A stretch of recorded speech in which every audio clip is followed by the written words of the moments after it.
We are in Genesis chapter 10 this week, and we have just ended the flood. The flood and the aftermath, where Noah gets drunk because he drank from the wine of his vineyard, and he places the curse upon Canaan. And we discussed a bit about what that curse involves, what that curse does not involve, and also the fact that the Bible, particularly the book of Genesis, does not whitewash its heroes. That is one reason why I believe in the inspiration of Scripture, one of many reasons. But one reason is that when the Bible presents its characters, if there are flaws to be shown, the Bible presents those flaws. And yet, in spite of those flaws, the heroes remain heroes. Noah remains a man of faith. The Hebrews writer refers to him unambiguously as a man of faith, even though he got drunk on his vineyard.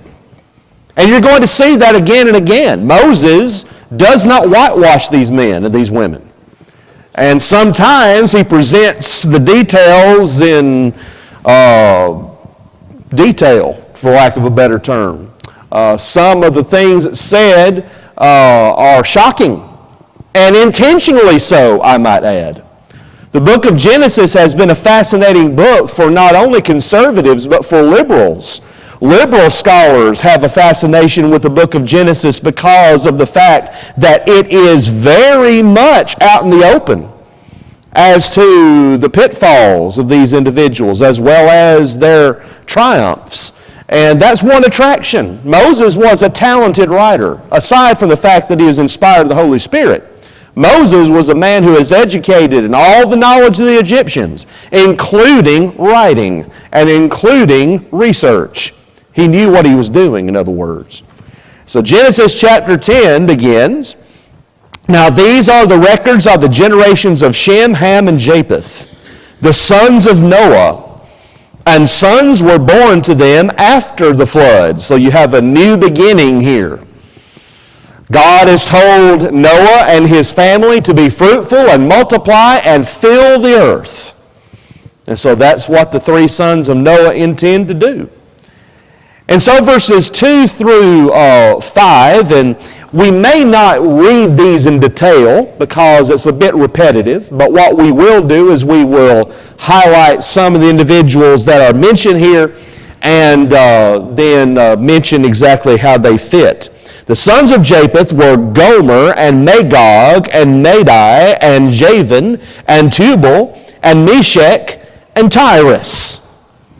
Now, who is Gomer? Gomer is a son of Japheth, obviously. Where is his descendants? Where did his descendants go? Most likely they were the south of the Black Sea. If you know where the Black Sea is located, likely his descendants were known as the Scythians. The Scythians. And so when you look at the others, the son Madai is likely where the Medes descend from.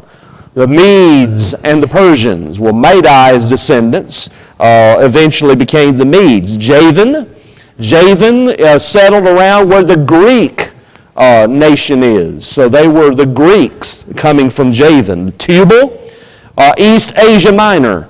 Where Turkey is, you know where the nation of Turkey is? That's Asia Minor in the first century. You go east in that region, and that's likely where Tubal's descendants settled. Meshech is the Maskians, Tyrus in the Aegean region. And these are based upon what scholars have put forward. And so most of them you can pretty much see because of the names. Some of them are speculation. Some of them we simply don't know. The sons of Javan were Elishah and Tarshish, Kittim and Dodman.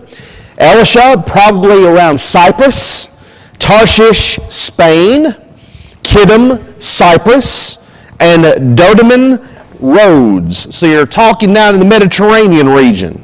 If you get the map in your mind, the Mediterranean, you're talking around south of Asia Minor in that area. And then verse 5, Moses says, from these the coastlands of the nations were separated into their lands, every one according to his language, according to their families, into their nations. So they're becoming these different ethnic groups, these different nationalities. Kiddim and Dodom are plural words, indicating that there are plural nations that are descending from them. Interesting language, interesting grammar that's going on with Moses as he's writing this. Verse 6 then says, the sons of Ham were Cush and Mizraim and Put and Canaan. Cush, Ethiopia. Mizraim, Egypt. Put, Libya. And Canaan, obviously, we know where Canaan settled. So here now we're shifting over to the area of Palestine, where they would eventually settle. The sons of Cush were Seba and Havilah and Sabta and Ramah and Sabtica. And the sons of Ramah were Sheba and Dedan. These are the Sabaean and the Aramaic tribes, or Arabic tribes, I should say. The Sabaeans and the Arabic tribes descend from all of these. Verse 8 then says, now Cush became the father of Nimrod. He became a mighty one on the earth. Interesting that Moses says he became a mighty one. The jury is out whether or not Nimrod was a hero or a tyrant. We don't know. Moses really doesn't say. He just says he was a mighty one on the earth. And then he says he was a mighty hunter before the Lord. Therefore it is said, like Nimrod, a mighty hunter before the Lord. At the time that Moses wrote this, it was still a saying among the Israelites, like Nimrod, a mighty hunter before the Lord. If you were effective as a hunter, then you were like Nimrod. Nimrod had that reputation. It was apparently a legendary reputation. He was a mighty person. Whether or not he used it for good, Moses leaves it up in the air.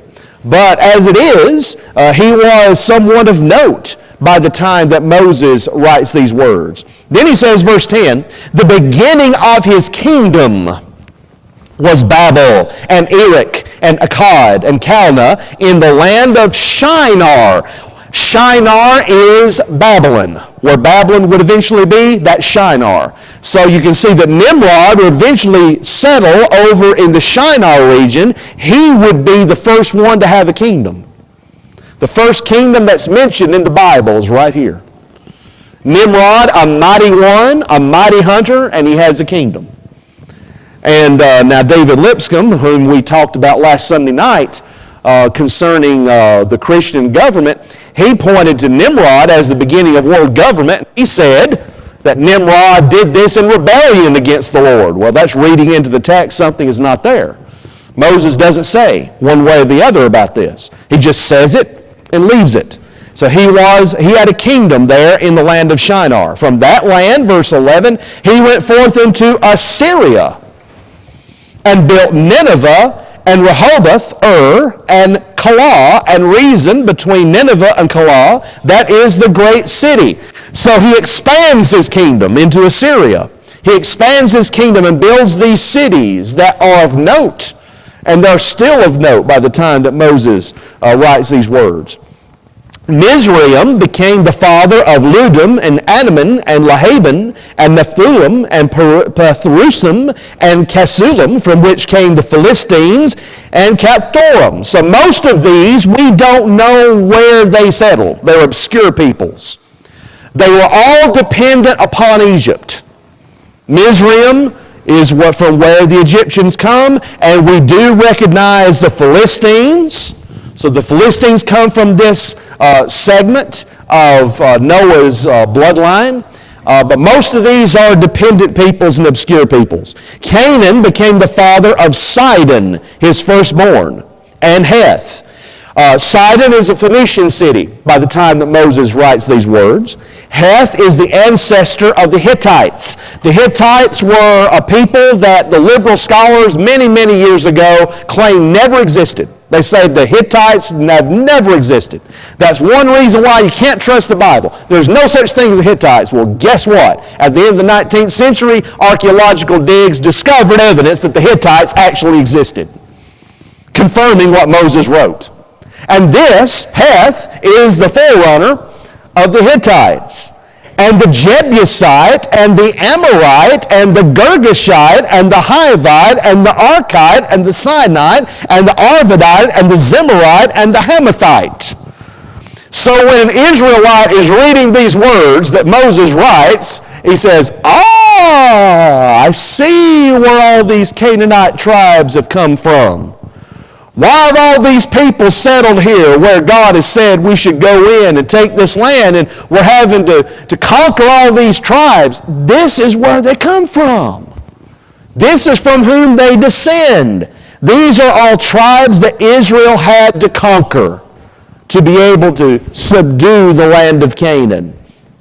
And afterwards, the families of the Canaanite were spread abroad. The territory of the Canaanite extended from Sidon as you go toward Gerar. Sidon's up at the north. Gerar is the southwest as far as Gaza. As you go toward Sodom and Gomorrah and Admah and Zeboim as far as Lasha. These were all places that were familiar to the Israelites. They would know exactly what Moses is talking about. Just like when somebody's asking us directions and we'll say, we go down to Mr. Smith's property and you take a right, and then you hang a left over at the Old Mill Road. Well, we know where that is. Somebody from outside this doesn't know what you're talking about. Well, that's where we're looking at it. You know, we're looking at these places. We have no idea where Moses is talking about. The Israelite looks at this.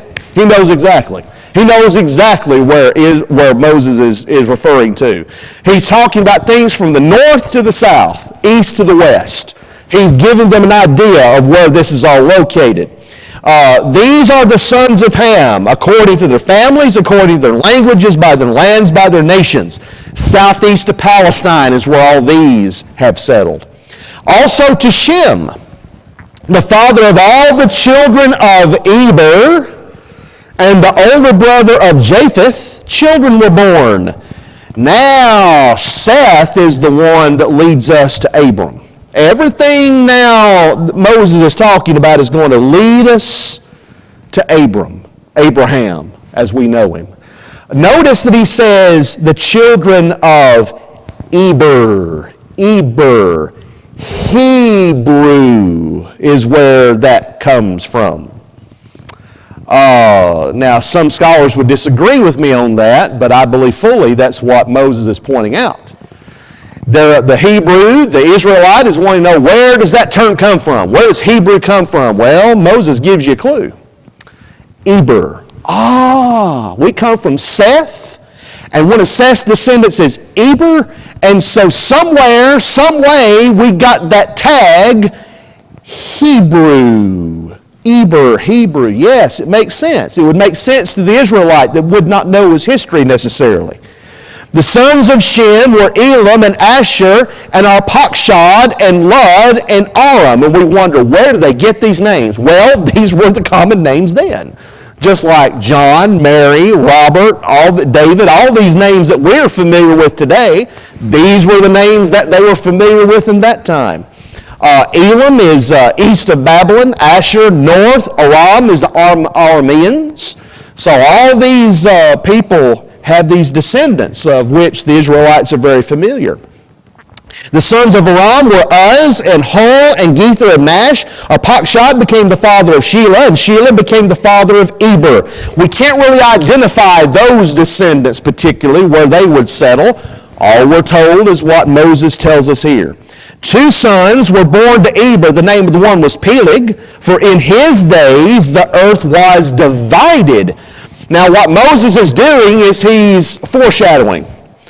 He says the earth was divided. The events that he's going to describe in chapter 11 are foreshadowed here. So he's telling us something's coming. Something's coming that you need to take note of. And he says his brother's name was Joktan. Joktan became the father of Almodad and Sheleph and Harzamath and Jerah, and Hadoram, and Uzal, and Diklah, and Obal, and Abimael, and Sheba, and Ophir, and Havilah, and Joab. All these were the sons of Joktan. These were all Arabian tribes, Arabian places. And it takes me a lot of practice to pronounce these names, by the way. Now, their settlement extended from Mesha as you go towards Sephir, the hill country of the east. That's eastern Arabia.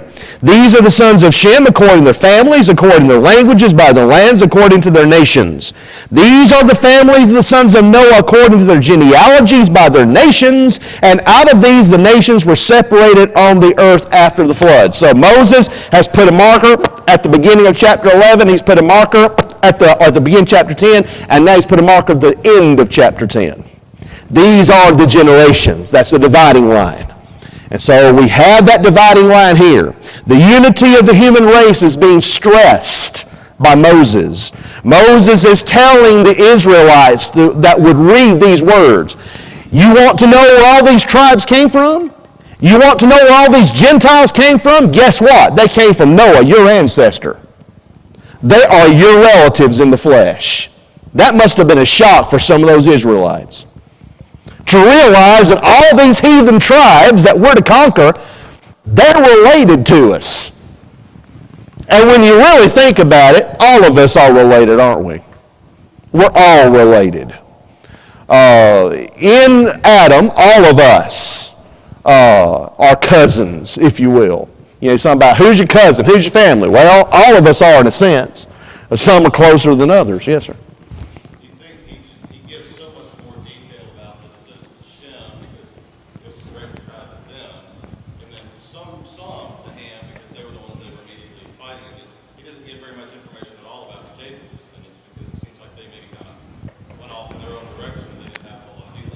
Yeah, Japheth's descendants go off and they become the Gentiles, the Gentile tribes in Greece, Italy, that area, Arabia. So, you know, he's not as concerned with them. But yes, you're right, because of the immediate concern for the Israelites and who they're conquering and wanting to know their ancestors and how they connect. This had to have been an eye-opener to them when they read these words. We're kin to them? Oh, yeah. Sometimes you do your family tree and you don't like what you find, do you? You know, some people that you see in there, well, I don't know if I want to claim him or not. Well, guess what? You're kin to him. You can't control that. You can't control who you're kin to, can you? Well, we sometimes wish we could. Chapter 11. Now, the whole earth used the same language and the same words. We're getting now into the area that Brenda's really interested in because she's a speech therapist. She loves language. She loves to talk about that. So this is stuff up her alley. So I'll leave her, the expert, to explain to you all the details of this after class is over. At any rate, the same language and the same words. There were no different languages. There was no Greek. There was no Russian. There was no Arabian. There was no dialect. There was one dialect. We don't know exactly what dialect it was. We don't know what language it was. Dr. Rodney Cloud, who is the dean of the Turner School of Theology at Ambridge, has done great detailed study about language. And it's fascinating once you hear him talk about it, about where our language comes from. Where does our alphabet derive from? If you've never studied that, it's fascinating. It's fascinating to know where certain letters in our alphabet came from. But as far as the original language that was used here in chapter 11, we're simply not told by Moses. It came about as they journeyed east that they found a plain of the land of Shinar, Babylon, modern-day Babylon, and settled there. They said to one another, "Come, let us make bricks and burn them thoroughly." They're wanting to make a stronger brick, in other words. What they've been using up to this point to build their houses and their settlements have not been as sturdy, apparently. And so they're wanting to have a stronger substance. And they use brick for stone, and they use tar for mortar. They find these stronger substances to use. One of the reasons they made the bricks was because they didn't have any mountains, they had no rocks, they had nothing of durability to build. Until they invented this, That's right. They had to use what they had. And as we don't really know how advanced that civilization became before the flood, they may realize, we've got to use what we've got. Whatever they had before the flood is no more. It doesn't exist. And where they found themselves, the area in which they found themselves is not conducive to what they had, whatever they had prior to the flood. So they've got to use what they've got. And so they said, verse 4, "Come, let us build for ourselves a city and a tower whose top will reach into heaven, and let us make for ourselves a name. Otherwise, we will be scattered abroad over the face of the whole earth." Now notice what they're doing. They are going completely against the will of God. What had God told Noah and his family? Be fruitful, multiply, and fill the earth. So what are they doing now? Oh, we don't want to separate. We want to stay together. We don't want to be scattered abroad over the face of all the earth. That's what God wanted them to do. And that's what they're not wanting to do. Notice, they want to build a city and a tower. A tower. What kind of tower? Likely it was a ziggurat type of tower. A ziggurat would be one that they would build and it would go in a diagonal sense, up, up, up, like this. You can see some ancient ziggurats even to this day in some areas of what we know as the ancient world that would give you sort of an idea as to the kind of tower likely that was attempted here. We don't have the Tower of Babel, obviously, in existence today. It's long, long, long gone. But still, we can get an idea about what kind of tower it was. So they want to build a city and a tower and make ourselves a name. They want to have a reputation. So they want to concentrate in this one area, in this one city, at this one tower. And verse 5 says, "The Lord came down to see the city and the tower which the sons of men had built." The Lord came down. How did the Lord come down?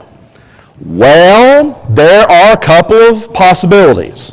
One possibility is that the pre-existent Christ, the second person of the Godhead, came down and visited. I'm not so convinced about that. Most likely what this is another example of an anthropomorphism, which is to say, attributing to God human characteristics. In other words, Moses is using a figure of speech. The Lord came down. Well, the Lord literally didn't come down. The Lord was observing this. He saw it. He examined it. In that sense, He came down. We've got to allow the writers of the Bible, both Old and New Testament, the ability to use figures of speech. And they did. Many times we use figures of speech. We use figures of speech all the time in our day and time, don't we? When a reporter is standing outside a big building in Washington, D.C., and he or she says, "The White House said today," do we understand that that building in front and back of which they're standing, did that building actually issue a statement? No. The building didn't say anything. The building is a building. What that person is saying is the White House is representative of the people inside the White House. We understand that. We use figures of speech all the time. We need to allow the writers of the Bible the same ability, and they do. And I believe that this is one example of Moses doing it. The Lord came down to see the city. He already saw the city. He knew what they were doing. He's omniscient. He knows this. But it's emphasizing the fact that the Lord is really paying attention to it. He's really looking at it. Yes, sir?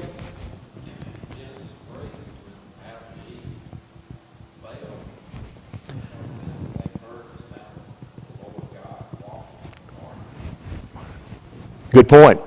They heard the Lord walking. Well, the Lord wasn't walking. It's another figure of speech, indicating that God's presence was being perceived by Adam and Eve in the garden. They knew the Lord was there. It is an anthropomorphism. Again, it's used over and over again in the Old Testament and New Testament. And so we shouldn't be surprised that Moses would say that.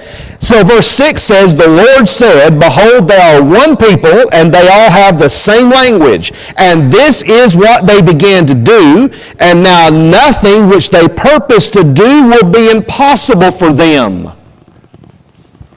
What does the Lord mean by that? Is he saying we've got to keep them from doing this because they're just going to expand, and nothing's going to be... No. What he's saying is, in context, what are these people determined to do? They're determined to thwart the will of God. And God is saying if we allow them to do this, then it's not going to stop. It's going to keep on and keep on and keep on. The implication being it's going to get to the point that it got before the flood. That's what the Lord is stressing here. We've got to stop them before it gets to that point again. Come, let us, notice this, let us go down and there confuse their language so that they will not understand one another's speech. Notice, God says, let us go down. To whom is God speaking? He is speaking to the same individuals that he spoke in chapter 1 when he created the universe. He's speaking to the second person of the Godhead, the pre-existent Christ. He's speaking to the Spirit that was brooding upon the face of the waters in chapter 1. So all three members of the Godhead are in conversation here, or God the Father is in conversation with them. Let us go down and confuse their language. Now Moses does not describe how this is carried out. We're not told how the languages are confused. I'll let Brenda tell you after. But still, how are the languages confused? Well, it just happens. It happens exactly as God describes it, verse 8. So the Lord scattered them abroad from there over the face of the whole earth, and they stopped building the city. Therefore its name was called Babel, because there the Lord confused the language of the whole earth, and from there the Lord scattered them abroad over the face of the whole earth. The name Babel is from the Hebrew word balal, which means confuse, from which Babylon comes from which we get our word babble. If somebody's babbling, what is he doing? He's not making any sense. He's babbling. Blah, blah, blah, blah, blah. What is babble? That's babbling. This is where it comes from originally. Babel. He confused their speech. So, here at this moment, you have languages that are begun. Different languages in different groups. And the Lord doesn't tell us through the pen of Moses exactly how he did it. He's just told us previous to this about all these descendants of the three sons of Noah, and it gets in the Hebrew mind, this is where these people are, this is where they are, this is where they are, and they know that they all speak different languages. And now Moses shifts to the Tower of Babel, and he describes what happens, and then the Israelite reads this and says, okay, I now see why all these languages are in existence. I understand now. I may not know all the details, but now I know how all this came about. Now, the further question that we would like to ask, how did the races originate? That's something that we're simply not told. We simply do not know. It's something that the Lord decided not to reveal to us. And the fact is, we have the different races. For whatever reason the Lord decided to do that, he did.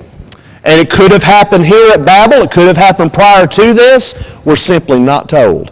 But as it is, different languages originate, and they all begin to scatter. The Lord scatters them abroad as he intended from the start. He scatters them abroad over the face of the whole earth. These are the records of the generations of Shem. Here's another marking point right here. A dividing point, a dividing line that Moses puts. The record is now beginning to shift. Moses is now turning his attention away from Shem, Ham, and Japheth, and he's beginning to turn his attention to one particular individual that we will see, and that's Abram. Notice, Shem was 100 years old and became the father of Arpachshad 2 years after the flood. And Shem lived 500 years after he became the father of Arpachshad. and he had other sons and daughters. So Shem lives a ripe old age. Arpachshad lived 35 years and became the father of Shelah. And Arpachshad lived 403 years after he became the father of Shelah, and he had other sons and daughters. And then he goes on to describe Shelah lives 30 years. He lives 403 years, verse 15, other sons and daughters. 16, Eber lived 34 years, father of Peleg. Eber lived 430 years after Peleg, other sons and daughters. 18, Peleg lived 30 years, became the father of Reu, same thing. Verse 20, Reu lived 32 years, became the father of Serug. Verse 22, Serug lived 30 years, became the father of Nahor. Verse 24, Nahor lived 29 years and became the father of Terah. Here's where it begins to focus. And Nahor lived 119 years after he became the father of Terah, and he had other sons and daughters. Terah lived 70 years and became the father of Abram, Nahor, and Haran. Abram. Terah is an individual that we don't know a lot about, but we know enough to gather what happened prior to Abram's call in chapter 12 that we're coming to. The word Abram means exalted father. So that's what he was called. Avram is the way you pronounce it in the Hebrew. It's Avram. Abram. Avram.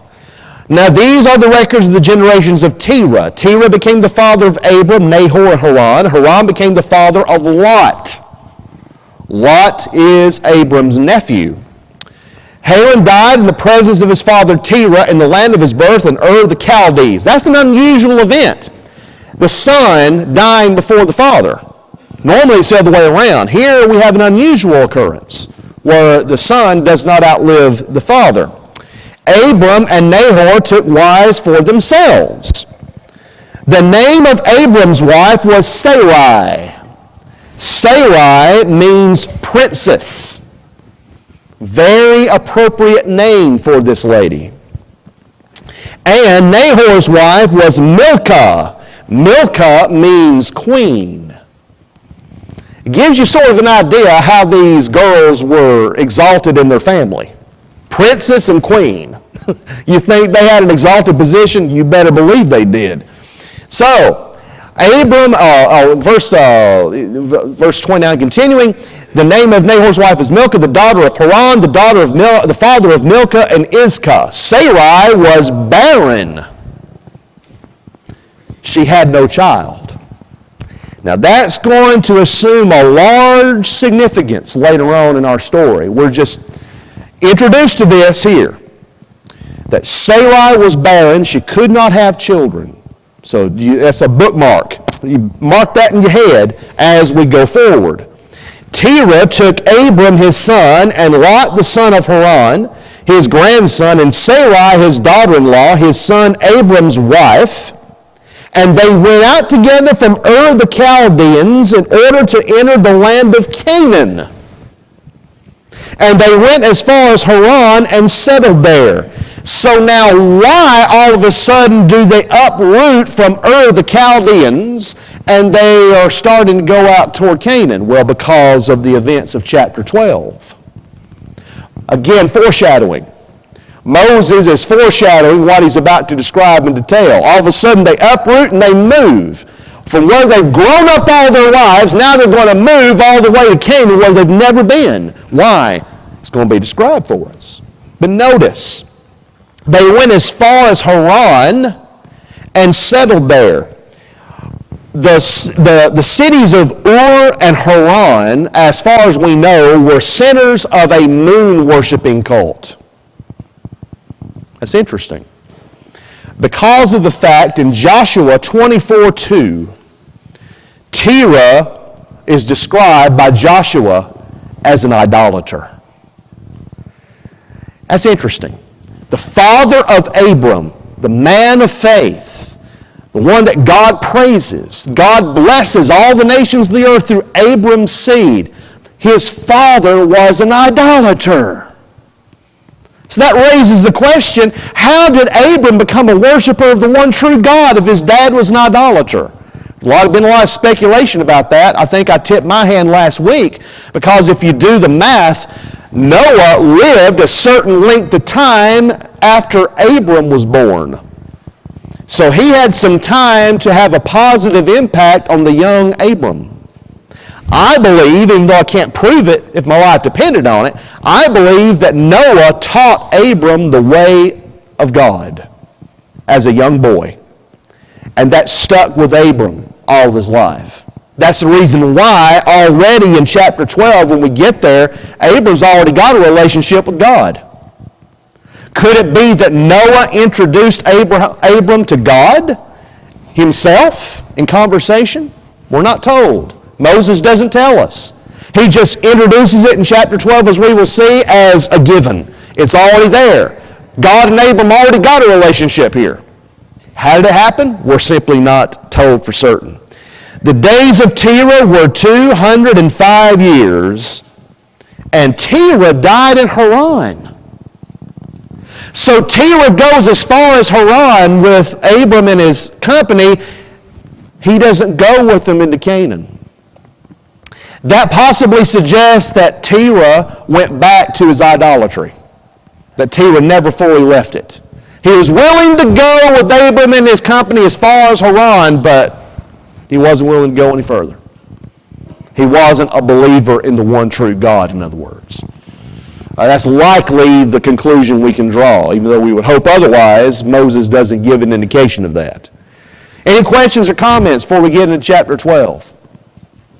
All this is foreshadowing, precursor to the main event here in chapter 12. Now the Lord said to Abram, "Go forth from your country and from your relatives and from your father's house to the land which I will show you." Now we know why all of a sudden the family uproots from Ur of the Chaldeans and they go toward Canaan. The Lord told Abram to do it. The Lord said it. We see that what the Lord tells him is a progression of difficulty for Abram. Go forth from your country. But not just go forth from your country, go forth from your relatives. But not just go forth from your relatives, go forth from your father's house. Leave all that behind, in other words, to a land which I will show you. Abram had never been to Canaan in his life, never once. And yet God was telling him to do just that. The record is now focusing on this man, Abram. Abram will be described in the New Testament in Romans chapter 4, Hebrews 11, 8 through 19, James 2, 21 through 24, as a man of faith. We know him as Abraham. Here he is Avram. He will eventually be Avraham, Abraham. But we see here the beginnings of this great man. "And I will make you a great nation, and I will bless you and make your name great, and so you shall be a blessing. And I will bless those who bless you, and the one who curses you I will curse.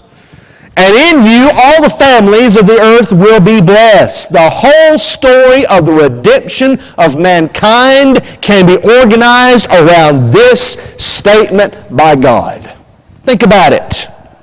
Think about this in detail. I will make you a great nation. A people. There's going to be a people that will be developed. Israel.